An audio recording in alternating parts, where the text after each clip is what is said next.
ਜਦੋਂ मैं सोच रहा सी कि किहड़ी-किहड़ी खबरां लैणीਆਂ तद मन ਵਿੱਚ ਇੱਕ सवाल आ रहा सी कि रोज़ ही ਇਹੋ ਜਿਹੀਆਂ खबरां करनियां पैणगीਆਂ कपड़िਆਂ ਦੀਆਂ रोज़ ही ਇਹੋ ਜਿਹੀ ਗੱਲ करनी ਪਿਆ ਕਰੂਗੀ कि ਕਿਹੜਾ ਮੰਤਰੀ ਅੰਦਰ ਚ ਲੱਗਿਆ ਕਿਹੜਾ ਜਾਣ ਵਾਲਾ ਆ 12 ਕਰੋੜ ਦੀ ਜਿਹੜੀ ਕਣਕ ਆ ਉਹਦਾ ਕਪੜਾ ਹੋਣ ਦਾ ਮਾਮਲਾ ਸਾਹਮਣੇ ਆਇਆ। खुराक ਤੇ ਸਪਲਾਈ ਵਿਭਾਗ ਦੇ 4 ਅਧਿਕਾਰੀ ਫੜ ਵੀ ਲਏ पर एक 5वें अधिकारी मनोज ने पुलिस अगे अपने आप आत्म समर्पण कर दिता। ਜਿਹੜੇ ਉਹਨੇ ਭੇਤ ਖੋਲ੍ਹੇ ਆ ਜਦੋਂ मैं ਤੁਹਾਡੇ ਨਾਲ ਸਾਂਝੇ ਕਰੂੰਗਾ ਤਾਂ ਤੁਸੀਂ ਦੰਦਾਂ ਥੱਲੇ ਜੀਭ ਦੇ ਲਓਗੇ, ਤੁਹਾਡੀਆਂ ਉਂਗਲਾਂ ਮੂੰਹ 'ਚ ਪਾ ਕੇ ਰਹਿ ਜਾਣਗੀਆਂ। ਕੱਲ ਸੈਸ਼ਨ ਵਿੱਚ ਇੱਕ ਹੋਰ ਖਾਸ ਗੱਲ ਕਿ ਨਵਿਆਂ ਨੇ ਪੁਰਾਣਿਆਂ ਦੀਆਂ ਦਵਿਕੜਾਂ ਪਾਈ ਰੱਖੀਆਂ। किसी पार्टी से 3 मिनट आते हैं, किसी से 4 आते हैं, किसी से 6 मिनट आते हैं, तो सब तो वध 55 मिनट मिलने आ कांग्रेस पार्टी को। सो अकाली दल 3 मिनट च किहड़ी गल उठा लू मुद्दे पंजाब के, 6 मिनटां च भारतीय जनता पार्टी किहड़े मुद्दे उठा लूगी। राजा वड़िंग ने ट्रांसपोर्ट विच सुधार लियाउण लई की कुछ कीता ये तो पता नहीं, पर एक जिहड़े उन्हां ते बड़े बड़े दोष लगन लगे आ कि वो 111 दिनां विच ਬੱਸਾਂ ਦੀਆਂ ਬਾੜੀ ਲਵਾਉਣ ਵਿੱਚ ਕੋਈ 32-33 ਕਰੋੜ ਦਾ ਘਪਲਾ ਕਰ ਗਏ। ਲੋਕ ਜਿਹੜੇ ਟਰਾਂਸਪੋਰਟ ਆ ਉਹ ਆ ਕੇ ਭਦੌੜ ਤੋਂ ਬੱਸਾਂ ਦੀ ਬਾੜੀ ਲਵਾਉਂਦੇ ਆ। ਸੋ ਜਦੋਂ ਭਦੌੜ ਵਿੱਚ ਬੱਸਾਂ ਦੀਆਂ ਬਾੜੀ ਲੱਗ ਰਹੀਆਂ ਸੀਗੀਆਂ ਤਾਂ ਰਾਜਸਥਾਨ ਜਾਣ ਦੀ ਕਿਹੜੀ ਲੋੜ ਪੈ ਗਈ। ਦਾ ਖਾਲਸ ਟੀਵੀ ਨੂੰ ਦਿਲ ਦੀਆਂ ਗਹਿਰਾਈਆਂ ਵਿੱਚੋਂ ਪਿਆਰ ਕਰਨ ਵਾਲੇ ਦੋਸਤੋ, ਸਾਡੇ ਰੋਜ਼ਾਨਾ ਦੇ ਬਹੁਤ ਚਰਚਿਤ ਸ਼ੋਅ ਖਾਲਸ ਸਪੈਸ਼ਲ ਵਿੱਚ ਤੁਹਾਡਾ ਸਵਾਗਤ, ਵੈਲਕਮ, ਜੀ ਆਇਆਂ ਨੂੰ, ਆਦਰ, ਸਤਿਕਾਰ, ਸਲਾਮ ਅਲੈਕਮ। कमलजीत सिंह बड़वैत ਦੀ ਸਤਿ ਸ੍ਰੀ ਅਕਾਲ। ਪੰਜਾਬ ਵਿਧਾਨ ਸਭਾ ਦਾ ਸੈਸ਼ਨ ਚੱਲ ਰਿਹਾ। ਅੱਜ ਸੈਸ਼ਨ ਦਾ ਦੂਜਾ ਦਿਨ ਆ। ਪਹਿਲੇ ਦਿਨ ਬਹੁਤ ਰੰਗ ਦੇਖਣ ਨੂੰ ਮਿਲੇ ਵਿਧਾਨ ਸਭਾ ਦੇ ਸੈਸ਼ਨ ਵਿੱਚ, ਨਵਾਂ ਰੰਗ ਵੀ ਤੇ ਪੁਰਾਣਾ ਰੰਗ ਵੀ। ਪੁਰਾਣੇ ਰੰਗ ਵਿੱਚ ਚਾਹੇ ਦੋਨਾਂ ਧਿਰਾਂ ਵਿੱਚ ਨੋਕ ਝੋਕ ਹੋਈ, ਪਰ ਜਿਹੜੀ ਉਹ ਪਹਿਲਾਂ ਵਾਲੀ ਕਾਮਾ ਰੌਲੀ ਹੋਇਆ ਕਰਦੀ ਸੀ ਉਹ ਗਾਇਬ ਸੀ। ਵੱਡੇ ਵੱਡੇ ਲੀਡਰ ਸੈਸ਼ਨ ਤੋਂ ਬਾਹਰ ਸਨ ਕਿਉਂਕਿ ਰੁੱਤ ਨਵਿਆਂ ਦੀ ਆ ਗਈ। ਪਰ ਇੱਥੇ ਕੇਂਦਰੀ ਜੇਲ੍ਹ ਪਟਿਆਲਾ ਵਿੱਚ ਬੰਦ ਨਵਜੋਤ ਸਿੰਘ ਸਿੱਧੂ ਅਤੇ ਬਿਕਰਮ ਸਿੰਘ ਮਜੀਠੀਆ ਦੀ ਚਰਚਾ ਤੱਕ ਨਹੀਂ ਹੋਈ, ਜਿਹੜੇ ਵਿਧਾਨ ਸਭਾ ਸੈਸ਼ਨ ਦੌਰਾਨ ਇੱਕ ਦੂਜੇ ਨੂੰ ਉੱਲਰ ਕੇ ਪੈਂਦੇ ਸੀਗੇ, ਇੱਕ ਦੂਜੇ ਨੂੰ ਹੱਥੋਂ ਪਾਈ ਹੋਣ ਤੱਕ ਪੈਂਦੇ ਸੀਗੇ। पर इस बार दी जिहड़ी खासियत रही वो एक कि मिठी मिठी नोक झोक तां होई, पर किसी ने किसी नूं भी चंगा माड़ा शब्द नहीं बोलिया। सब तो खास गल ये कि स्पीकर करतार सिंह संधमा मौके की रियासत नूं समझदिआं बड़े सलीके नाल, बड़ी दाब पेच नाल विरोधी धिर नूं रोकदे रहे। इस बजट की एक बड़ी खास गल करनी बनती होए कि इहदे विच पंजाबी मां बोली नूं मान सत्कार दिता गया। ये पहली बार आ जदों Vidhan Sabha which mister speaker कहण दी थां मानयोग स्पीकर साहब, मानयोग मैंबर साहिबान जां मानयोग मुख मंत्री साहब कहा गया। मतलब ये कि घट्टो घट्ट संबोधन शब्द नूं जिहड़ा आ वो सदा लई अलविदा कह दित्ती गई। इस सैशन की एक होर खासियत ये कि ये पहली बार आ जदों सैशन शनिवार नूं चल रहा और वह भी सवेरे 9:30 बजे शुरू होया। द खालस टीवी के सूत्र ये कहते हैं कि सैशन 10 बजे शुरू होना सी पर 9 बजे शुरू करना पै गया, इसलिए क्योंकि मुख मंत्री भगवंत मान ने अपने जिहड़े सुप्रीमो ने पार्टी के अरविंद केजरीवाल उन्हां नाल हिमाचल नूं जाना ते अज बहस होनी सीगी राजपाल के भाषण ते। उस वेले जिहड़ी हाज़री आ वो जरूरी हुंदी आ CM दी। ते लंघे कल प्रताप सिंह बाजवा ने CM नूं ये कह के घेर लिया सी कि पंजाब विच जिहड़ी कानून दी हालत आ वो माड़ी आ। उन्होंने भगवंत मान की एक वीडियो का जिक्र भी किया जिहदे विच कहा गया सीगा कि मेरी अपनी जान नूं खतरा। उन्होंने कहा कि जे मेरी अपनी जान नूं खतरा CM साहब कहंदे आ तां पंजाब विच सुरੱਖਿਅਤ कौन आ। फिर जदों स्पीकर उन्होंने ये कहा कि बाजवा साहब तुसीं बड़े तजर्बेकार हो, तुसीं बहुत कुछ जानते हो, किसी वेले समा देवांगे, तो उन्होंने कह दिता कि तजर्बेकारी की करूगी जे शाम नूं किसी दे भी गोली ਵੱਜ ਜਾਂਦੀ आ। सो कल सैशन में एक होर खास गल कि नविਆਂ ने ਪੁਰਾਣਿਆਂ ਦੀਆਂ ਦਵਿਕੜਾਂ ਪਾਈ ਰੱਖੀਆਂ। ਇੱਕ ਤਾਂ ਇਹ, ਅਗਲੀ ਗੱਲ ਇਹ ਕਿ ਆਮ ਕਰਕੇ ਵਿਧਾਨ ਸਭਾ ਦਾ ਸੈਸ਼ਨ ਜਿਹੜਾ ਆ ਉਹ ਪਿਛਲੇ ਕਈ ਸਾਲਾਂ ਤੋਂ ਸੁੰਗੜਦਾ ਆ ਰਿਹਾ। ਇੱਕ ਵੇਲਾ ਸੀਗਾ ਜਦੋਂ ਇਹ ਸੈਸ਼ਨ 20 ਦਿਨ ਚੱਲਦਾ ਸੀ, ਫਿਰ 15-10 ਦਿਨ ਤੇ ਆ ਗਿਆ, ਫਿਰ 12 ਤੇ, ਫਿਰ 3 ਦਿਨ ਤੇ ਆ ਕੇ ਸੁੰਗੜ ਜਾਂਦਾ ਰਿਹਾ। ਪਰ ਪਿਛਲੀਆਂ 2 ਸਰਕਾਰਾਂ ਵੇਲੇ ਇਹ ਵੀ ਹੋਇਆ ਕਿ ਇੱਕ ਦਿਨ ਦਾ ਸੈਸ਼ਨ ਬੁਲਾ ਲਿਆ, ਚਾਹੇ ਕਿਸੇ ਖਾਸ ਮਕਸਦ ਲਈ। ਇਸ ਵਾਰ ਦਾ ਸੈਸ਼ਨ ਜਿਹੜਾ ਆ ਉਹ ਵੀ 24 ਨੂੰ ਸ਼ੁਰੂ ਹੋਇਆ, 30 ਤੱਕ ਮੁੱਕਣਾ। ਦਿਨ ਚਾਹੇ ਆਮ ਆਦਮੀ ਪਾਰਟੀ ਦੇ ਕਹਿਣ ਮੁਤਾਬਕ ਘੱਟ ਆ, ਕਿਉਂਕਿ ਆਮ ਆਦਮੀ ਪਾਰਟੀ ਇਹ ਕਹਿੰਦੀ ਰਹੀ ਹੈ ਕਿ 365 ਦਿਨਾਂ 'ਚੋਂ 100 ਦਿਨ ਸੈਸ਼ਨ ਚੱਲੂਗਾ, ਮਹੀਨਾ ਲੰਬਾ ਹੋਇਆ ਕਰੂਗਾ। ਪਰ ਦਿਨ ਜਿਹੜੇ ਆ ਉਹ ਗਿਣਵੇਂ ਆ। ਕੱਲ ਆਲੋਚਨਾ ਕੀਤੀ ਗਈ ਸੁਖਪਾਲ ਸਿੰਘ ਖਹਿਰਾ ਵੱਲੋਂ ਕਿ ਸੈਸ਼ਨ ਇੰਨਾ ਛੋਟਾ ਕਿਉਂ ਰੱਖਿਆ ਗਿਆ, ਪਰ ਇਸ ਤੋਂ ਪਹਿਲਾਂ ਹੀ ਆਮ ਆਦਮੀ ਪਾਰਟੀ ਨੇ ਇੱਕ ਤਾਂ ਇਹ ਕਿ ਸ਼ਨੀਵਾਰ ਦਾ ਸੈਸ਼ਨ ਕਰ ਦਿੱਤਾ, ਔਰ ਉਹ ਵੀ ਦੋ ਸੈਸ਼ਨਾਂ ਵਿੱਚ।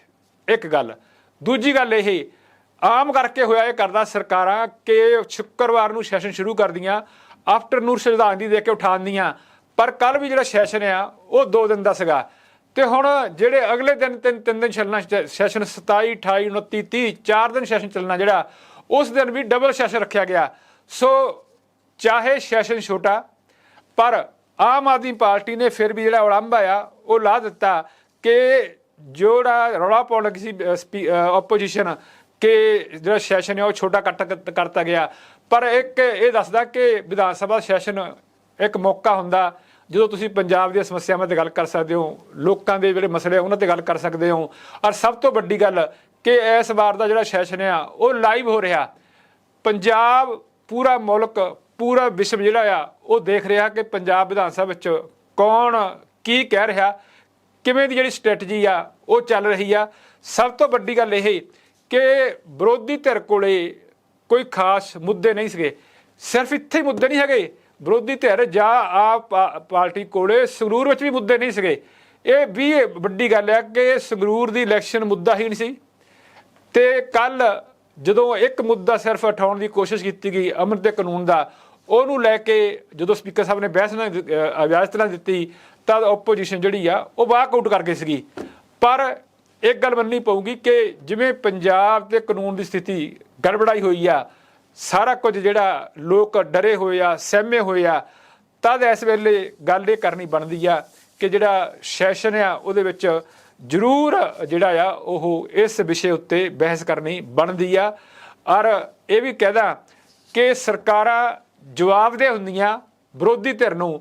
ਵਿਰੋਧੀ ਧਿਰ ਵੀ ਜੇ ਠੋਸ ਭੂਮਿਕਾ ਨਿਭਾ ਸਕੇ ਤਦ ਹੀ ਗੱਲ ਬਣਦੀ ਹੈ। ਪਰ ਕਿਉਂਕਿ ਜੋ ਕੱਲ੍ਹ ਸਪੀਕਰ ਨੇ ਸਮਾਂ ਵੰਡਿਆ ਉਹਦੇ ਅਨੁਸਾਰ ਕਿਸੇ ਪਾਰਟੀ ਦੇ 3 ਮਿੰਟ ਆਉਂਦੇ ਆ, ਕਿਸੇ ਦੇ 4 ਆਉਂਦੇ ਆ, ਕਿਸੇ ਦੇ 6 ਮਿੰਟ ਆਉਂਦੇ ਆ, ਤੇ ਸਭ ਤੋਂ ਵੱਧ 55 ਮਿੰਟ ਮਿਲਣੇ ਆ ਕਾਂਗਰਸ ਪਾਰਟੀ ਨੂੰ। ਸੋ ਅਕਾਲੀ ਦਲ 3 ਮਿੰਟ 'ਚ ਕਿਹੜੀ ਗੱਲ ਉਠਾ ਲੂ ਮੁੱਦੇ ਪੰਜਾਬ ਦੇ, 6 ਮਿੰਟਾਂ 'ਚ ਭਾਰਤੀ ਜਨਤਾ ਪਾਰਟੀ ਕਿਹੜੇ ਮੁੱਦੇ ਉਠਾ ਲੂਗੀ, ਜਾਂ ਜਿਹੜੀਆਂ ਹੋਰ ਆਜ਼ਾਦ ਹੈਗੇ ਨੇ ਉਹ 3 ਮਿੰਟ 'ਚ ਕਿਹੜੇ ਮੁੱਦੇ ਉਠਾ ਲੂਗੇ, ਇਹ ਉਹਨਾਂ 'ਤੇ ਡਿਪੈਂਡ ਕਰਦਾ। ਜਾਂ ਇਹ ਕਿ ਉਹ ਆਪਣੀ ਗੱਲ ਕਹਿਣ ਦੀ ਐਡੀ ਜਿਹੜੀ ਸੂਝ ਤੇ ਸੱਚਤਾ ਰੱਖਦੇ ਆ ਕਿ ਇੱਕ ਸੈਂਟੈਂਸ ਵਿੱਚ ਹੀ ਸਾਰਾ ਕੁਝ ਲਪੇਟ ਦੇਣ ਤੇ ਰਹਿ ਜਾਣ ਜਿਹੜੇ ਵਿਰੋਧੀ ਧਿਰ ਜਿਹੜੀ ਡੈਸਕ ਥਰ ਪੜਾਉਂਦੇ। ਸੋ ਹੁਣ ਗੱਲ ਕਰ ਲਈ ਆਪਾਂ ਪੰਜਾਬ ਪ੍ਰਦੇਸ਼ ਕਾਂਗਰਸ ਦੇ ਪ੍ਰਧਾਨ ਰਾਜਾ ਵੜਿੰਗ ਦੀ। ਪੰਜਾਬ ਦੇ ਸਾਬਕਾ ਮੁੱਖ ਮੰਤਰੀ ਕੈਪਟਨ ਅਮਰਿੰਦਰ ਸਿੰਘ ਦਾ ਪਾਸਾ ਪਲਟਾ ਦਿੱਤਾ ਗਿਆ। ਨਵਜੋਤ ਸਿੰਘ ਸਿੱਧੂ ਹੁਣੀ ਲੀਡ ਕੀਤਾ। ਫਿਰ ਬਾਰੀ ਆ ਗਈ ਚਰਨ ਸਿੰਘ ਚੰਨੀ ਹੁਣਾਂ ਦੀ, ਉਹਨਾਂ ਦੇ ਸਿਰ ਮੁੱਖ ਮੰਤਰੀ ਦਾ ਤਾਜ ਸਜਿਆ। ਚੰਨੀ ਨੇ 111 ਦਿਨ ਵਿੱਚ ਇੱਕ ਤਰ੍ਹਾਂ ਨਾਲ ਜਿਹੜਾ ਆ ਉਹ ਹਲਚਲ ਪੈਦਾ ਕਰ ਰੱਖੀ ਪੂਰੀ। ਬੜੇ ਐਲਾਨ ਕੀਤੇ, ਬੜੇ ਵਾਅਦੇ ਕੀਤੇ, ਪਰ ਉਸ ਸਮੇਂ ਇੱਕ ਮੰਤਰੀ ਜਿਹਦੇ ਕੰਮ ਦੀ ਚਰਚਾ ਹੁੰਦੀ ਸੀ ਉਹ ਸੀਗਾ ਰਾਜਾ ਵੜਿੰਗ। ਤੇ ਰਾਜਾ ਵੜਿੰਗ ਆਪਣੇ ਕੰਮ ਦੀ ਚਰਚਾ ਵੀ ਕਰਦੇ ਸੀਗੇ ਤੇ ਨਾਲ ਇਹ ਵੰਗਾਰਦੇ ਵੀ ਸੀਗੇ ਕਿ ਮੈਂ ਪ੍ਰਾਈਵੇਟ ਟਰਾਂਸਪੋਰਟ ਮਾਫੀਆ ਖਤਮ ਕਰ ਦੇਣਾ। ਵਿਸ਼ੇਸ਼ ਕਰਕੇ ਉਹ ਬਾਦਲ ਪਰਿਵਾਰ ਦਾ ਨਾਂ ਲੈਂਦੇ ਰਹੇ ਆ। ਇੱਕ ਤਾਂ ਇਹ ਕਿ ਕਾਂਗਰਸ 'ਚੋਂ ਸੰਬੰਧ ਰੱਖਦੇ ਆ ਰਾਜਾ ਵੜਿੰਗ, ਬਾਦਲ ਹੁਣੀ ਅਕਾਲੀਆਂ 'ਚੋਂ ਆ। ਦੂਜਾ ਉਹਨਾਂ ਦਾ ਜਿਹੜਾ ਏਰੀਆ ਆ ਮਾਲਵਾ, ਮੁਕਤਸਰ, ਲੰਬੀ, ਸਾਰਾ ਇਹ ਵੀ ਇਕੱਠਾ ਹੀ ਪੈਂਦਾ। ਸੋ ਉਹਨਾਂ ਦੀ ਜਿਹੜੀ ਖਹਿਬਾਜੀ ਤਾਂ ਸੀਗੀ। ਰਾਜਾ ਵੜਿੰਗ ਨੇ ਟਰਾਂਸਪੋਰਟ ਵਿੱਚ ਸੁਧਾਰ ਲਿਆਉਣ ਲਈ ਕੀ ਕੁਝ ਕੀਤਾ ਇਹ ਤਾਂ ਪਤਾ ਨਹੀਂ, ਪਰ ਇੱਕ ਜਿਹੜੇ ਉਹਨਾਂ ਤੇ ਵੱਡੇ ਵੱਡੇ ਦੋਸ਼ ਲੱਗਣ ਲੱਗੇ ਆ ਕਿ ਉਹ 111 ਦਿਨਾਂ ਵਿੱਚ ਬੱਸਾਂ ਦੀਆਂ ਬਾਡੀਆਂ ਲਵਾਉਣ ਵਿੱਚ ਕੋਈ 32-33 ਕਰੋੜ ਦਾ ਘਪਲਾ ਕਰ ਗਏ। ਇਹ ਉਹਨਾਂ ਤੇ ਇਲਜ਼ਾਮ ਆ। ਪਹਿਲੀ ਗੱਲ ਤਾਂ ਇਹ ਕਿ ਇਲਜ਼ਾਮ ਜਿਹੜੇ ਆ ਉਹ ਮੂੰਹ ਜ਼ਬਾਨੀ ਹੋਣ ਜਾਂ ਪ੍ਰੈਸ ਨੋਟ ਜਾਰੀ ਕਰਤਾ ਜਾਵੇ ਉਹ ਵੱਖਰੀ ਗੱਲ ਆ, ਪਰ ਇਹ ਜਿਹੜੇ ਇਲਜ਼ਾਮ ਨੇ ਇਹ RTI ਦੇ ਦਸਤਾਵੇਜ਼ ਨੇ, ਸਰਕਾਰੀ ਫਾਈਲਾਂ ਦਾ ਸੱਚ ਆ। ਮੈਂ ਸੋਚਦਾ ਹੁੰਦਾ ਕਈ ਵਾਰੀ ਕਿ ਜੇ 111 ਦਿਨਾਂ ਵਿੱਚ ਇੱਕ ਮੰਤਰੀ 32-33 ਕਰੋੜ ਦਾ ਘਪਲਾ ਕਰ ਗਿਆ ਤਾਂ 17 ਮੰਤਰੀਆਂ ਨੇ ਇੰਨੇ ਦਿਨਾਂ ਵਿੱਚ ਕਿੱਡਾ ਵੱਡਾ ਘਪਲਾ ਕੀਤਾ ਹੋਊਗਾ। ਇਹ ਤੋਂ ਵੀ ਅੱਗੇ ਚੱਲ ਜਾਈਏ, ਕਾਂਗਰਸ ਦੇ ਹਿੱਸੇ 5 ਸਾਲ ਆਏ ਆ, 5 ਸਾਲਾਂ 'ਚ ਕਿੰਨਾ ਕੁਝ ਖਾ ਗਏ ਹੋਣਗੇ। ਸ਼੍ਰੋਮਣੀ ਅਕਾਲੀ ਦਲ ਹਿੱਸੇ 10 ਸਾਲ ਆਏ ਸੀਗੇ, 10 ਸਾਲਾਂ 'ਚ ਕੀ ਖੱਟਿਆ ਕਮਾਇਆ ਉਹਨਾਂ ਨੇ, ਇਹ ਬਹੁਤ ਵਾਰੀ ਸੋਚ ਕੇ ਜਿਹੜੀ ਆ ਉਹ ਹੈਰਾਨੀ ਹੁੰਦੀ ਆ। ਹੁਣ ਆਪਾਂ ਇੱਕ RTI ਰਾਹੀਂ ਜਿਹੜੀ ਜਾਣਕਾਰੀ ਸਾਂਝੀ ਕੀਤੀ ਗਈ ਆ ਉਹਦੀ ਗੱਲ ਕਰ ਲਈਏ ਤਾਂ ਇਹ ਕਿ ਰਾਜਾ ਵੜਿੰਗ ਨੇ ਆਪਣੇ 111 ਦਿਨਾਂ ਦੇ ਕਾਰਜਕਾਲ ਦੌਰਾਨ ਕੋਈ 840 ਬੱਸਾਂ ਖਰੀਦੀਆਂ। ਇਹ 840 ਬੱਸਾਂ ਦੀ ਜਿਹੜੀ ਬਾਡੀਜ਼ ਆ ਨਵੀਆਂ ਬੱਸਾਂ ਦੀ ਉਹ ਰਾਜਸਥਾਨ ਤੋਂ ਲਵਾਈ ਗਈ, ਤੇ ਇੱਕ ਜਿਹੜੀ ਬਾਡੀ ਲਵਾਉਣ ਉੱਤੇ ਖਰਚਾ 12 ਲੱਖ ਦੇ ਕਰੀਬ ਆਇਆ, 12,98,000 ਸਮਥਿੰਗ ਆਇਆ। ਪਰ ਦੂਜੇ ਬੰਨੇ ਜਿਹੜੀਆਂ ਕੋਟੇਸ਼ਨਾਂ ਮੰਗੀਆਂ ਗਈਆਂ ਉਹਨਾਂ ਵਿੱਚ ਇੱਕ ਬਾਡੀ ਦਾ ਖਰਚਾ ਜਿਹੜਾ ਆ ਉਹ 8,40,000 ਜਾਂ 8,25,000 ਦੱਸਿਆ ਗਿਆ।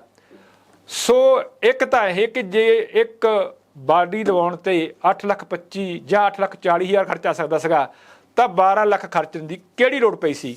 ਫਿਰ ਵੱਡੀ ਗੱਲ ਇਹ ਕਿ ਇਹ ਬਾਡੀ ਜਿਹੜੀਆਂ ਇਹ ਲਵਾਈਆਂ ਗਈਆਂ ਰਾਜਸਥਾਨ ਤੋਂ। ਰਾਜਸਥਾਨ ਵਿੱਚ ਜਿਹੜੀਆਂ ਬੱਸਾਂ ਜਦੋਂ ਗਈਆਂ ਬਾਡੀਜ਼ ਲਵਾਉਣ ਤਾਂ ਉਹਨਾਂ ਦੇ ਪੈਟਰੋਲ ਤੇ 1.5 ਕਰੋੜ ਦਾ ਖਰਚਾ ਵੱਖਰਾ ਦਿਖਾਇਆ ਗਿਆ। ਇੱਕ ਜਿਹੜੀ ਹੋਰ ਸਾਹਮਣੇ ਬਹੁਤ ਵੱਡੀ ਗੱਲ ਕਰਨ ਤੁਹਾਡੇ ਸਾਂਝੀ ਕਰਨ ਵਾਲੀ ਇਹ ਆ ਕਿ ਆਮ ਕਰਕੇ ਭਦੌੜ ਬੱਸਾਂ ਦੀਆਂ ਬਾਡੀ ਲਾਉਣ ਲਈ ਮਸ਼ਹੂਰ ਆ। ਦੂਜੇ ਸੂਬਿਆਂ, ਪੰਜਾਬ ਦੀ ਗੱਲ ਛੱਡ ਦਈਏ, ਰਾਜਸਥਾਨ ਸਮੇਤ ਦੂਜੇ ਸੂਬਿਆਂ ਵਿੱਚੋਂ ਵੀ ਲੋਕ ਜਿਹੜੇ ਟਰਾਂਸਪੋਰਟ ਆ ਉਹ ਆ ਕੇ ਭਦੌੜ ਤੋਂ ਬੱਸਾਂ ਦੀ ਬਾਡੀ ਲਾਉਂਦੇ ਆ। ਸੋ ਜਦੋਂ ਭਦੌੜ ਵਿੱਚ ਬੱਸਾਂ ਦੀਆਂ ਬਾਡੀ ਲੱਗ ਰਹੀਆਂ ਸੀਗੀਆਂ ਤਾਂ ਰਾਜਸਥਾਨ ਜਾਣ ਦੀ ਕਿਹੜੀ ਲੋੜ ਪੈ ਗਈ। ਫਿਰ ਜਦੋਂ ਜਿਹੜੀਆਂ ਕੋਟੇਸ਼ਨਾਂ ਆ ਉਹ ਖਰਚ ਕੀਤੇ ਨਾਲੋਂ 4-4 ਲੱਖ ਘੱਟ ਸੀਗੀਆਂ, ਫਿਰ ਰਾਜਸਥਾਨ ਕਿਸ ਮਕਸਦ ਲਈ ਜਾਇਆ ਗਿਆ, ਇਹ ਸਾਰਾ ਕਈ ਕੁਝ ਜਿਹੜੇ ਆ ਸਵਾਲ ਖੜੇ ਕਰਦਾ ਆ। ਪਰ ਰਾਜਾ ਵੜਿੰਗ ਹੁਣੀ ਖੁੱਲ੍ਹੀ ਚੁਣੌਤੀ ਦਿੰਦੇ ਆ ਕਿ ਮੇਰੇ ਵਿਰੁੱਧ ਜਾਂਚ ਕਰ ਲਓ, ਜੇ ਕੁਝ ਨਿਕਲਿਆ ਤਾਂ ਮੈਂ ਤੁਹਾਡਾ ਦੇਣਦਾਰ। ਮੈਂ ਕਦੇ ਕਦੇ ਸੋਚਦਾ ਹੁੰਦਾ ਕਿ ਇਹ ਸਾਰੇ ਅਫਸਰ, ਕੀ ਇਹ ਸਾਰੇ ਮੰਤਰੀ, ਕੀ ਇਹ ਸਾਰੇ ਸਿਆਸੀ ਲੀਡਰ ਸਿਰਫ ਤੇ ਸਿਰਫ ਪੈਸਾ ਇਕੱਠਾ ਕਰਨ ਲਈ ਸਾਹਮਣੇ ਆਉਂਦੇ ਆ, ਜਨਤਾ ਦੀ ਸੇਵਾ ਦੇ ਨਾਂ ਤੇ ਇਹੋ ਕੁਝ ਕਰਨ ਲਈ ਆਉਂਦੇ ਆ। ਬਹੁਤ ਵਾਰੀ ਤਾਂ ਪੈਰਾਂ ਹੇਠੋਂ ਜ਼ਮੀਨ ਨਿਕਲ ਜਾਂਦੀ ਆ। ਜੇ ਮੈਂ ਸੱਚ ਕਹਿਦਾ ਤਾਂ ਅੱਜ ਜਦੋਂ ਮੈਂ ਸੋਚ ਰਿਹਾ ਸੀ ਕਿ ਕਿਹੜੀਆਂ ਖਬਰਾਂ ਲੈਣੀਆਂ, ਤਦ ਮਨ ਵਿੱਚ ਇੱਕ ਸਵਾਲ ਆ ਰਿਹਾ ਸੀ ਕਿ ਰੋਜ਼ ਹੀ ਇਹੋ ਜਿਹੀਆਂ ਖਬਰਾਂ ਕਰਨੀਆਂ ਪੈਣਗੀਆਂ ਘਪਲਿਆਂ ਦੀਆਂ, ਰੋਜ਼ ਹੀ ਇਹੋ ਜਿਹੀ ਗੱਲ ਕਰਨੀ ਪਿਆ ਕਰੂਗੀ ਕਿ ਕਿਹੜਾ ਮੰਤਰੀ ਅੰਦਰ ਚ ਲੱਗਿਆ, ਕਿਹੜਾ ਜਾਣ ਵਾਲਾ ਆ। ਭਗਵੰਤ ਸਿੰਘ ਮਾਨ ਹੁਣੀ ਜਦੋਂ ਸੰਗਰੂਰ 'ਚ ਲੋਕ ਸਭਾ ਇਲੈਕਸ਼ਨ ਨੂੰ ਸੰਬੋਧਨ ਕਰਦੇ ਸੀਗੇ ਤਦ ਉਹਨਾਂ ਨੇ ਕਹਿ ਦਿੱਤਾ ਸੀ ਕਿ 3 ਮੰਤਰੀਆਂ ਦੀ ਫਾਈਲ ਤਾਂ ਤਿਆਰ ਪਈ ਆ। ਜੇ ਅਸੀਂ ਗੱਲ ਕਰ ਲਈਏ ਕਿ ਇੱਕ ਤਾਂ ਭਾਰਤ ਭੂਸ਼ਣ ਆਸ਼ੂ ਦਾ ਨਾਂ ਵੱਜਦਾ, ਦੂਜਾ OP ਸੋਨੀ ਦਾ ਨਾਂ ਵੱਜਦਾ, ਤੀਜਾ ਸੰਗਤ ਸਿੰਘ ਗਿਲਜੀਆ ਜਿਹੜੇ ਆ ਉਹ ਫਰਾਰ ਆ, ਚੌਥਾ ਨਾਂ ਜਿਹੜਾ ਆਉਣ ਲੱਗ ਗਿਆ ਰਾਜਾ ਵੜਿੰਗ ਦਾ, ਪੰਜਵਾਂ ਕਿਤੇ ਕਿਤੇ ਤ੍ਰਿਪਤ ਸਿੰਘ ਬਾਜਵਾ ਦਾ ਨਾਂ ਵੀ ਬੋਲਦਾ। ਸੋ ਇਹ ਸਾਰਾ ਕੁਝ ਸੋਚ ਕੇ ਤੇ ਹੁਣ ਜੇ ਆਪਾਂ ਗੱਲ ਕਰ ਲਈਏ, ਇੱਕ ਅਫਸਰ ਫੜਿਆ ਗਿਆ ਤੇ ਹੋਰ ਕਈ ਅਫਸਰਾਂ ਦੇ ਜਿਹੜੇ ਆ ਉਹ ਨਾਂ ਬੋਲਦੇ ਆ। ਮੇਰੇ ਤੋਂ ਤਾਂ ਸੱਚਮੁੱਚ ਇਹ ਕਹਾਂ ਕਿ ਇਹ ਜਿਹੜਾ ਸਾਰਾ ਕੁਝ ਆ ਇਹ ਝੱਲਿਆ ਜਾਣਾ ਨਹੀਂ ਜਾਂਦਾ, ਦੇਖਿਆ ਨਹੀਂ ਜਾਂਦਾ ਕਿ ਕੀ ਪੰਜਾਬ ਦੀ ਜਿਹੜੀ ਭੋਲੀ ਭਾਲਾ ਜਨਤਾ ਆ ਉਹਨੂੰ ਇਹ ਲੁੱਟਣ ਲਈ ਸੇਵਾ ਕਰਦੇ ਆ, ਜਾਂ ਕਿ ਸਿਰਫ ਤੇ ਸਿਰਫ ਸਿਆਸਤ ਵਿੱਚ ਇਸ ਲਈ ਆ ਜਾਂਦਾ ਕਿ ਜਾਂ ਤਾਂ ਪੈਸੇ ਕਮਾ ਲਓ, ਜਾਂ ਸਿਆਸੀ ਬਦਲਾਖੋਰੀ ਕਰ ਲਓ, ਜਾਂ ਫਿਰ ਤੁਸੀਂ ਜਿਹੜੀ ਐਸ਼ੋ ਇਸ਼ਰਤ ਆ ਉਹ ਕਰ ਲਓ। ਵੈਸੇ ਭਗਵੰਤ ਸਿੰਘ ਮਾਨ ਹੁਣੀ ਕਈ ਕੁਝ ਨੂੰ ਜਿਹੜਾ ਆ ਉਹ ਨਕੇਲ ਤੱਕ ਸੁਣੀ ਸ਼ੁਰੂ ਕਰਤੀ, ਪਰ ਸਮੇਂ ਬੜਾ ਬਲਵਾਨ ਹੁੰਦਾ, ਸਮਾਂ ਕਿਸ ਪਾਸੇ ਨੂੰ ਕਰਵਟ ਲੈਂਦਾ ਇਹ ਜਿਹੜਾ ਆ ਸਮਾਂ ਦੱਸੂਗਾ। ਹੁਣ ਫਿਰ ਮੇਰੀ ਮਜਬੂਰੀ ਆ ਕਿ ਗੱਲ ਇੱਕ ਹੋਰ ਵੱਡੇ ਘਪਲੇ ਦੀ ਕਰਨੀ ਪੈਣੀ ਆ। ਪਾਤੜਾਂ ਦੇ ਪਨਗਰੇ ਗੋਦਾਮ ਵਿੱਚੋਂ 12 ਕਰੋੜ ਦੀ ਜਿਹੜੀ ਕਣਕ ਆ ਉਹਦਾ ਘਪਲਾ ਹੋਣ ਦਾ ਮਾਮਲਾ ਸਾਹਮਣੇ ਆਇਆ। ਪਰ ਘਪਲਾ ਕਿਵੇਂ ਹੋਇਆ ਇਹਦੇ ਬਾਰੇ ਕਈ ਤਰ੍ਹਾਂ ਦੀ ਚਰਚਾ ਹੁੰਦੀ ਰਹੀ। ਪੁਲਿਸ ਨੇ ਖੁਰਾਕ ਤੇ ਸਪਲਾਈ ਵਿਭਾਗ ਦੇ 4 ਅਧਿਕਾਰੀ ਫੜ ਵੀ ਲਏ, ਪਰ ਇੱਕ 5ਵੇਂ ਅਧਿਕਾਰੀ ਮਨੋਜ ਨੇ ਪੁਲਿਸ ਅੱਗੇ ਆਪਣੇ ਆਪ ਆਤਮ ਸਮਰਪਣ ਕਰ ਦਿੱਤਾ। ਆਤਮ ਸਮਰਪਿਤ ਕਰਨ ਤੋਂ ਬਾਅਦ ਜਿਹੜੇ ਉਹਨੇ ਭੇਤ ਖੋਲ੍ਹੇ ਆ, ਜਦੋਂ ਮੈਂ ਤੁਹਾਡੇ ਨਾਲ ਸਾਂਝੇ ਕਰੂੰਗਾ ਤਾਂ ਤੁਸੀਂ ਦੰਦਾਂ ਵਿੱਚ ਥੱਲੇ ਜੀਭ ਦੇ ਲਓਗੇ, ਤੁਹਾਡੀਆਂ ਉਂਗਲਾਂ ਮੂੰਹ 'ਚ ਪਾ ਕੇ ਰਹਿ ਜਾਣਗੀਆਂ, ਤੁਸੀਂ ਸੱਚਮੁੱਚ ਕੰਬ ਜਾਵੋਗੇ। ਇਸ ਘਪਲੇ ਵਿੱਚ ਅਧਿਕਾਰੀਆਂ ਤੋਂ ਬਿਨਾਂ 13 ਆੜ੍ਹਤੀਆਂ ਦਾ ਨਾਮ ਵੀ ਵੱਜਦਾ ਆ। ਹੋਇਆ ਇਸ ਤਰ੍ਹਾਂ ਕਿ ਮੰਡੀਆਂ ਵਿੱਚ ਜਿਹੜੀ ਕਣਕ ਆਈ ਉਹ ਤਾਂ ਵਿਕੀ, ਪਰ ਆੜ੍ਹਤੀਆਂ ਤੇ ਵਿਭਾਗ ਦੇ ਅਧਿਕਾਰੀਆਂ ਨੇ ਮਿਲ ਕੇ ਕਈ ਢੇਰੀਆਂ ਜਾਲੀ ਦਿਖਾ ਦਿੱਤੀਆਂ। ਜਾਲੀ ਕਿਸਾਨਾਂ ਦੇ ਨਾਂ 'ਤੇ ਫਾਰਮ ਬਣਾ ਦਿੱਤੇ ਗਏ, ਜਾਲੀ ਕਿਸਾਨਾਂ ਦੇ ਨਾਂ 'ਤੇ ਉਹਦੀ ਜਿਹੜੀ ਅਦਾਇਗੀ ਆ ਉਹ ਕਰਤੀ ਗਈ। ਤੁਸੀਂ ਹੈਰਾਨ ਹੋਵੋਗੇ ਕਿ ਆੜ੍ਹਤੀਏ ਵੀ ਇਸ ਚੱਕਰ ਵਿੱਚ ਸ਼ਾਮਲ ਹੋ ਗਏ। ਆੜ੍ਹਤੀਆ ਜੇ ਤੋਂ ਕਿਸਾਨ ਨੂੰ ਵੱਡੀਆਂ ਆਸਾਂ ਹੁੰਦੀਆਂ, ਆੜ੍ਹਤੀਆ ਜਿਹੜਾ ਕਿਸੇ ਵੇਲੇ ਸ਼ਾਹ ਦਾ ਕੰਮ ਕਰਦਾ ਰਿਹਾ। ਸੋ ਇਹ ਐਡਾ ਵੱਡਾ ਘਪਲਾ ਕਿ ਕਣਕ ਮੰਡੀਆਂ ਵਿੱਚ ਆਈ ਨਹੀਂ, ਬੋਲੀ ਉਹਦੀ ਹੋਈ ਨਹੀਂ, ਕੋਈ ਵੀ ਜਿਹੜਾ ਲੈਣ ਦੇਣ ਜਾਂ ਕੁਝ ਹੋਇਆ ਨਹੀਂ, ਪਰ ਢੇਰੀਆਂ ਜਾਲੀ ਕਿਸਾਨਾਂ ਦੇ ਨਾਮ 'ਤੇ ਦਿਖਾ ਦਿੱਤੀਆਂ ਗਈਆਂ ਔਰ ਜਾਲੀ ਕਿਸਾਨਾਂ ਦੇ ਨਾਂ 'ਤੇ ਉਹਦੀ ਅਦਾਇਗੀ ਕਰਤੀ ਗਈ। ਇੱਥੇ ਹੀ ਬਸ ਨਹੀਂ, ਕਾਗਜ਼ਾਂ ਵਿੱਚ ਜਿਹੜੀ ਝੋਨੇ ਦੀ ਜਿਹੜੀ ਚੁਕਾਈ, ਕਣਕ ਦੀ ਜਿਹੜੀ ਚੁਕਾਈ ਤੇ ਲੋਹਾਈ ਲਦਾਈ ਛਣਾਈ ਸੀਗੀ, ਉਹਦਾ ਖਰਚਾ ਵੀ ਪਾ ਦਿੱਤਾ ਗਿਆ। ਸੋ ਹੈ ਬੜੇ ਜਿਹੜੇ ਆ ਸ਼ਾਤਰ ਤੇ ਚਲਾਕ ਨਿਕਲੇ ਕਿ ਜੇ ਇਕੱਲੀ ਦਿਖਾ ਦਿੱਤੀ ਖਰੀਦ ਤੇ ਬਾਕੀ ਕੁਝ ਨਾ ਦਿਖਾਇਆ ਤਾਂ ਸ਼ਾਇਦ ਸ਼ੱਕ ਪੈ ਜਾਏ। ਪਰ ਕਹਿੰਦੇ ਹੁੰਦੇ ਆ ਕਿ ਤਾੜਨੇ ਵਾਲੇ ਵੀ ਰੱਖਤੇ ਹੈ ਕਿਆਮਤ ਕੀ ਨਜ਼ਰ। ਕਦੇ ਕਦੇ ਮੈਨੂੰ ਇੰਝ ਵੀ ਕਹਿਣ ਨੂੰ ਕਰਦਾ ਹੁੰਦਾ ਕਿ ਇੱਕ ਨੂੰ ਕੀ ਰੋਂਦੇ ਹੋ, ਇੱਥੇ ਤਾਂ ਊਤ ਗਿਆ ਆਵਾ। ਸੋ ਐਡੇ ਵੱਡੇ ਘਪਲੇ, ਐਡੀ ਵੱਡੀ ਹੇਰਾਫੇਰੀ ਅਸੀਂ ਪੰਜਾਬ ਬਾਰੇ ਕਿਹੜੇ ਫਿਕਰ ਕਰ ਲਾਂਗੇ। ਅਸੀਂ ਪੰਜਾਬ ਬਾਰੇ ਚਿੰਤਾ ਕਰੀਏ ਜੋ ਕੁਝ ਵਾਪਰ ਰਿਹਾ ਅਮਰ ਕਾਨੂੰਨ ਦੇ ਖੇਤਰ ਵਿੱਚ, ਅਸੀਂ ਚਿੰਤਾ ਕਰੇ ਘਪਲਿਆਂ ਦੀ, ਜਾਂ ਸਾਨੂੰ ਫਿਕਰ ਵੱਡ ਖਾਵੇ ਬੇਰੁਜ਼ਗਾਰੀ ਦਾ। ਅਸੀਂ ਡੁੱਬੇ ਹੋਏ ਹਾਂ ਨਸ਼ਿਆਂ ਦੇ ਫਿਕਰਮੰਦੀ ਵਿੱਚ, ਤੇ ਨਾਲ ਸਾਨੂੰ ਅੰਦਰੋਂ ਅੰਦਰੀ ਝੋਰਾ ਇਹ ਵੀ ਖਾ ਰਿਹਾ ਕਿ ਸਾਡੇ ਬੱਚੇ ਜਿਹੜੇ ਆ ਉਹ ਵਿਦੇਸ਼ ਨੂੰ ਜਾ ਰਹੇ ਆ। ਜੇ ਸਾਡੇ ਬੱਚਿਆਂ ਨੂੰ ਦੇਸ਼ ਵਿੱਚ ਢੋਈ ਮਿਲਦੀ ਹੋਵੇ, ਰੁਜ਼ਗਾਰ ਮਿਲਦਾ ਹੋਵੇ, ਤਾਂ ਉਹ ਵਿਦੇਸ਼ਾਂ ਨੂੰ ਕਿਉਂ ਭੱਜਣ। ਜੇ ਉਹਨਾਂ ਦੀ ਜਿਹੜੀ ਆ ਹੁਨਰ ਦਾ ਮੁੱਲ ਪੈਂਦਾ ਹੋਵੇ ਤਾਂ ਉਹ ਜਹਾਜ਼ ਕਿਉਂ ਚੜ੍ਹਨ। ਇਹ ਫਿਕਰ ਸਰਕਾਰਾਂ ਦੇ ਨੇ। ਮੁੱਖ ਮੰਤਰੀ ਭਗਵੰਤ ਸਿੰਘ ਮਾਨ ਉਹਨਾਂ ਨੇ ਪਿੱਛੇ ਜਿਹਾ ਕਿਹਾ ਸੀਗਾ ਕਿ ਮੈਂ ਇੰਨਾ ਕੁ ਬੇਰੁਜ਼ਗਾਰੀ ਦਾ ਪ੍ਰਬੰਧ ਕਰ ਦੂੰਗਾ, ਬੰਦੋਬਸਤ ਕਰ ਦੂੰਗਾ ਕਿ ਗੋਰੇ ਜਿਹੜੇ ਆ ਉਹ ਇੰਡੀਆ ਨੌਕਰੀ ਲੈਣ ਆਇਆ ਕਰਨਗੇ ਪੰਜਾਬ ਵਿੱਚ। ਉਹਨਾਂ ਦੀ ਜਿਹੜੀ ਵੀਡੀਓ ਆ ਵੈਸੇ ਤਾਂ ਇਹ ਮਜ਼ਾਕ ਦਾ ਪਾਤਰ ਬਣੀ। ਇਹੋ ਜਿਹੀਆਂ ਗੱਲਾਂ ਉਹਨਾਂ ਦੇ ਸੁਭਾਅ ਦਾ ਹਿੱਸਾ ਆ, ਕਿਉਂਕਿ ਉਹ ਬਹੁਤ ਲੰਮਾ ਸਮਾਂ ਅਦਾ ਕਰ ਰਹੇ ਆ। ਸਿਆਸੀ ਤੌਰ 'ਤੇ ਉਹਨਾਂ ਦਾ ਜਿਹੜਾ ਜੀਵਨ ਆ ਉਹ ਅਦਾਕਾਰ ਨਾਲੋਂ, ਵਿਅੰਗਕਾਰ ਨਾਲੋਂ ਛੋਟਾ ਆ। CM ਬਣਿਆ ਤਾਂ ਹਲੇ ਹੋਏ 3 ਮਹੀਨੇ ਆ। ਸੋ ਅਸੀਂ ਆਸ ਕਰਦੇ ਹਾਂ ਕਿ ਭਗਵੰਤ ਸਿੰਘ ਮਾਨ ਹੁਣੀ ਜਿਹੜੇ ਸੁਪਨੇ ਲੈ ਕੇ ਅੱਗੇ ਵਧ ਰਹੇ ਆ ਉਹ ਸੁਪਨੇ ਸਾਕਾਰ ਹੋਣ, ਆਮ ਲੋਕਾਂ ਨੂੰ ਜਿਹੜੀ ਆ ਉਹ ਰਾਹਤ ਮਿਲੇ, ਆਮ ਲੋਕ ਜਿਹੜੇ ਆ ਉਹ ਸੁੱਖ ਦੀ ਜ਼ਿੰਦਗੀ ਜੂ ਸਕਣ, ਰਾਤ ਦੀ ਨੀਂਦ ਚੈਨ ਨਾਲ ਲੈ ਸਕਣ। ਇਹੋ ਸਾਡੀ ਅਰਦਾਸ। ਸੋ ਅੱਜ ਦਾ ਜਿਹੜਾ ਖਾਲਸ ਸਪੈਸ਼ਲ ਆ ਉਹਦੇ ਵਿੱਚ ਇੰਨਾ ਹੀ ਕਾਫੀ। ਕੱਲ੍ਹ ਨੂੰ ਮਿਲਾਂਗੇ ਕੁਝ ਨਵੀਆਂ ਖਬਰਾਂ ਦੇ ਨਾਲ, ਪਰ ਉਸ ਤੋਂ ਪਹਿਲਾਂ ਮੇਰੇ ਇੱਕ ਧਿਆਨ 'ਚ ਆ ਗਿਆ ਤੁਹਾਡੇ ਸਾਰਿਆਂ ਨਾਲ ਇੱਕ ਖੁਸ਼ੀ ਦੀ ਗੱਲ ਸਾਂਝੀ ਕਰਨ ਲਈ ਕਿ ਪਿਛਲੇ ਜਿਹੇ ਸਮੇਂ ਟੋਰਾਂਟੋ ਕੈਨੇਡਾ ਦੇ ਵਿੱਚ ਪ੍ਰੋਵਿੰਸ਼ੀਅਲ ਇਲੈਕਸ਼ਨ ਹੋਈ ਸੀਗੀ। ਉਸ ਜਿਹੜੀਆਂ ਕੈਨੇਡਾ ਦੀਆਂ ਸਵਾਈ ਚੋਣਾਂ ਆ ਉਹਦੇ ਵਿੱਚ 6 ਪੰਜਾਬੀ MLA ਚੁਣੇ ਗਏ ਸੀਗੇ। 2 ਉਹਨਾਂ ਵਿੱਚੋਂ ਮੰਤਰੀ ਬਣੇ ਆ। ਮੰਤਰੀ ਬਣਨ ਦਾ ਸੁਭਾਗ ਪਰਮ ਗਿੱਲ ਅਤੇ ਪ੍ਰਭਮਰੀਤ ਸਰਕਾਰੀਆ ਨੂੰ ਮਿਲਿਆ। ਪੰਜਾਬੀਆਂ ਨੂੰ ਦੇਸ਼ ਵਸਦੇ ਵਿਦੇਸ਼ ਵਸਦੇ ਸਾਰਿਆਂ ਨੂੰ ਸਾਡੇ ਵੱਲੋਂ ਮੁਬਾਰਕਾਂ। ਉਮੀਦ ਕਰਦੇ ਹਾਂ ਕਿ ਪੰਜਾਬੀ ਜਿੱਥੇ ਵੀ ਜਾਣ ਇਵੇਂ ਛਾਏ ਰਹਿਣ। ਵੈਸੇ ਇੱਥੇ ਇਹ ਵੀ ਚੇਤੇ ਕਰਾ ਦਾਂ ਕਿ ਕੈਨੇਡਾ ਦੀ ਜਿਹੜੀ ਫੈਡਰਲ ਗੌਰਮੈਂਟ ਆ ਉਹਦੇ ਵਿੱਚ ਵੀ ਕਈ ਪੰਜਾਬੀ ਜਿਹੜੇ ਆ ਉਹ ਐਜ ਏ ਮੰਤਰੀ ਨੁਮਾਇੰਦਗੀ ਕਰ ਰਹੇ ਆ। ਸੋ ਸਾਡੀ ਇਹੋ ਕਾਮਨਾ ਆ ਕਿ ਦੇਸ਼ ਵਿਦੇਸ਼ ਵਿੱਚ ਪੰਜਾਬੀ ਸਿੱਖ ਭਾਰਤੀ ਜਾਂ ਜਿਹੜਾ ਵੀ ਦੂਜੇ ਥਾਂ ਜਾ ਕੇ ਵਸਿਆ ਉਹ ਚੜ੍ਹਦੀ ਕਲਾ 'ਚ ਰਹੇ, ਤੰਦਰੁਸਤ ਰਹੇ। ਇਸੇ ਆਸ ਨਾਲ ਮੈਂ ਤੁਹਾਡੇ ਕੋਲੋਂ ਮੰਗਦਾ ਇਜਾਜ਼ਤ। ਫੇਰ ਮਿਲਾਂਗੇ ਕੱਲ੍ਹ ਨੂੰ। ਹੁਣ ਤੁਸੀਂ ਕਮਲਜੀਤ ਸਿੰਘ ਬੜੈਲ ਨੂੰ ਦਿਓ ਆਗਿਆ। ਸਤਿ ਸ੍ਰੀ ਅਕਾਲ, ਸ਼ੁਕਰੀਆ, ਮਿਹਰਬਾਨੀ।